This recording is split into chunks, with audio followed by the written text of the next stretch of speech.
Welcome to part 2 of this Yosemite backpacking vlog. We got up early, packed up our stuff, and headed back to Curry Village to pick up our hiking gear from the car. Quick little fit check before we head out.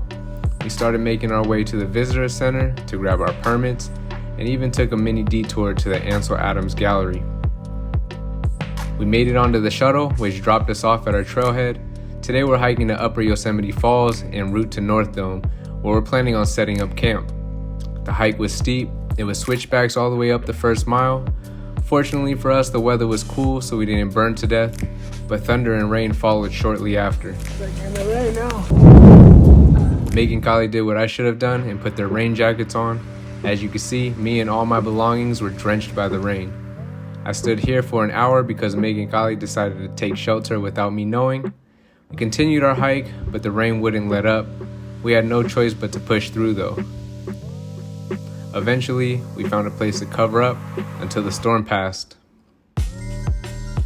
Once it stopped raining, we continued to Upper Yosemite Falls Overlook, which is an absolute beauty. The views from the valley were amazing, and I feel like the rain really cleared the air for us. We got to hike down to the top of the waterfall and get an up-close and personal view. In total for the whole day, we hiked 12 miles and conquered 5,600 feet of elevation gain over 5.5 hours of moving time. It wasn't the most difficult hike, but still challenging nonetheless, and all things considered, it was more than well worth it. I mean, look at these views. Our next stop is Yosemite Point, but first we have to cross over Yosemite Creek, which feeds the waterfalls. Once we got to Yosemite Point, we unleashed our daredevil stage of the hike. This right here is me walking to the edge of the cliff to show you one of my favorite views in the entire park. Yes, I may have gotten a little too close to the edge, but you gotta do what you gotta do for the things that you love. It's not as scary as you might think, but it is as dangerous as it is. We didn't make it to North Dome because the storm put us back, so we camped near Yosemite Point. Once we set up camp, we went out for water, found some snow with some fresh bear tracks in it.